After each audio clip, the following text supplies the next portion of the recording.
अस्सलाम वालेकुम। आज मैं आपको कैंडल साइकोलॉजी समझाऊंगा और कैंडल के अंदर फर्दर आपको आज दो चीज़ें क्लियर करूंगा। और उसमें से पहला हमारे पास है हैमर और दूसरा है हमारे पास डोजी। अभी हैमर मार्केट पे किस तरह इफेक्ट करता है और डोजी किस तरह मार्केट के ऊपर इफेक्ट करती है, उसकी मैं अभी आपको लाइव एग्जांपल दे के एक एक चीज़ क्लियर कर देता हूँ। हैमर हम उसको बोलते हैं जिसकी बॉडी बॉडी बोलते हैं ये अभी इसकी बॉडी है, ठीक है। और ये इसके नीचे जो है इसको हम विक बोलते हैं, यानी ये होगी बॉडी और इसके नीचे विक।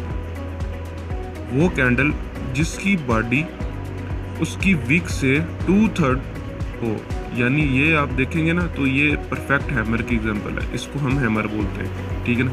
कि ये इसकी इतनी लंबी विक है और अगर हम विक की निस्बत देखें तो ये इसका 2/3 बनता है, इसकी बॉडी 2/3 बनती है, इसको हम बोलते हैं हैमर। ये सीधा भी बन सकता है और यहाँ पे उल्टा भी बन सकता है, यानी विक ऊपर वाली साइड पे हो और ये नीचे वाली साइड पे इसकी बॉडी हो, उसको इन्वर्टेड हैमर बोल लेते हैं। ये आप समझ लें कि सीधा हैमर और उल्टा हैमर। ये अगर मार्केट के लोअर साइड पे बन रहा है, यानी जिस तरह ये थी और ये वाली साइड इसकी लोअर साइड बन रही है, अगर ये लोअर साइड पे बन रहा है तो नेक्स्ट जो प्राइस है वो जाएगी ऊपर वाली साइड पे। ये ट्रेंड रिवर्सल करवाता है, यानी अगर एक मार्केट गिर रही है और नीचे अगर इस तरह का बन गया, सीधा बना या उल्टा हैमर बना, तो मार्केट जो है वो रिवर्स करेगी और प्राइस ऊपर वाली साइड पे जाएगी। अब इस पे हम एंट्री तब बनाते हैं, इस पे हम एंट्री तब बनाते हैं, मिसाल के तौर पे ये बन गया, जब ये बन जाएगा इससे अगली जो कैंडल है उसके ऊपर हम एंट्री बनाते हैं और यहाँ पे हम बाइंग करते हैं। बाइंग करने के बाद फिर हम इसको जाने देते हैं अनटिल के दोबारा ऊपर वाली साइड पे सेम इस तरह का हैमर बन जाए या कोई इस तरह की डोजी बन जाए, इसको हम बोलते हैं डोजी। अगर यही हैमर सीधा हो या उल्टा हो, मार्केट की लोअर साइड पे बन रहा है यानी मार्केट क्रैश कर रही है वहाँ पे बन रहा है तो प्राइस रिवर्सल करेगा, यानी जहाँ पे इस तरह के बन जाएंगे वो रिवर्स कर देगा। अगर लोअर साइड पे बन रहा है तो प्राइस ऊपर वाली साइड पे जाएगी, लेकिन अगर अपर साइड पे यहाँ पे बन जाता तो प्राइस नीचे वाली साइड पे आएगी। लेकिन यहाँ पे हैमर नहीं बना, अगर बना होता तो फिर प्राइस नीचे ही आनी थी। यहाँ पे बनी डोजी। अभी डोजी क्या होती है? डोजी लोअर साइड पे बन सकती है और अपर साइड पे बन सकती है। जो हमारी सपोर्ट एंड रेजिस्टेंस होती है ना, अगर कहीं पे भी आपकी डोजी बनी हुई है, आप डोजी को अपनी सपोर्ट भी कंसीडर करते हो और रेजिस्टेंस भी कंसीडर करते हो। अभी डोजी सपोर्ट किस तरह बनती है और रेजिस्टेंस किस तरह बनती है वो भी मैं आपको बता दूँ। जिस तरह यहाँ पे हमने हैमर को देख के, मार्केट का एक लोअर ट्रेंड था, हैमर बना, हैमर बनने पे हमने यहाँ पे एंट्री बनाई और प्राइस मूव कर गई अप साइड पे।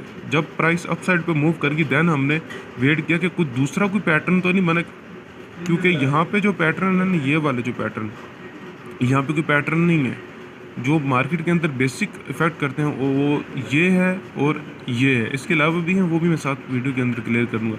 अभी यहाँ पे हम देखेंगे यार ये डोजी बनी है। डोजी उसको बोलते हैं जिसकी जो विक है दोनों साइड पे इक्वल हो और सेंटर में उसकी बॉडी बनी हो, इक्वल बॉडी बनी हो।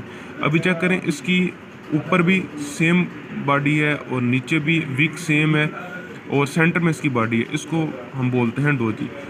ये जहाँ पे बन जाए और आपने फिर उससे अगली कैंडल देखनी है, यानी ये वाली कैंडल देखनी है।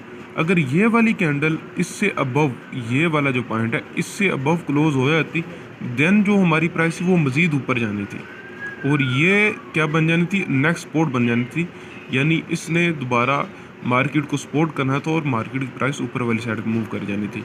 अभी हुआ यहाँ पे क्या सीन, यहाँ पे ये सीन हुआ कि यहाँ पे जो ये वाली कैंडल बनी उसने क्लोजिंग दे दी इससे नीचे। जैसे ही इससे नीचे क्लोजिंग दी, मैंने आपको फिर बोला था अगर ये इससे नीचे क्लोजिंग देगी और ये वाली प्राइस मैंने बताई थी कि यहाँ पे जाके अगर क्लोजिंग हो जाएगी तो मैं मार्केट से आउट हो जाऊँगा और सब कुछ सेल कर दूँगा। और ये देखें यहाँ पे डोजी बनी, अगली कैंडल आई, उसने इस लेवल को ब्रेक किया, ब्रेक करने के बाद नेक्स्ट कैंडल बनी, मैंने थोड़ा सा नीचे करके यहाँ पे रखे वो स्टॉप लॉस लिया था, क्योंकि बाज़ का मार्केट ये होती है कि थोड़ा सा नीचे आने के बाद दोबारा फ्लक्चुएट करके ऊपर चली जाती है। तो मैंने एज एन सेफ्टी मार्जिन जो यहाँ पे अपना स्टॉप लॉस रखा था, जैसे ही यहाँ पे कैंडल क्लोज हुई तो मैं यहाँ से आउट हो गया, सेल आउट कर दिया। अभी उसका मुझे फ़ायदा क्या हुआ, इन चीज़ों का मुझे फ़ायदा क्या हुआ अभी समझे। इसको देख के मैंने ट्रेड ली, ठीक है।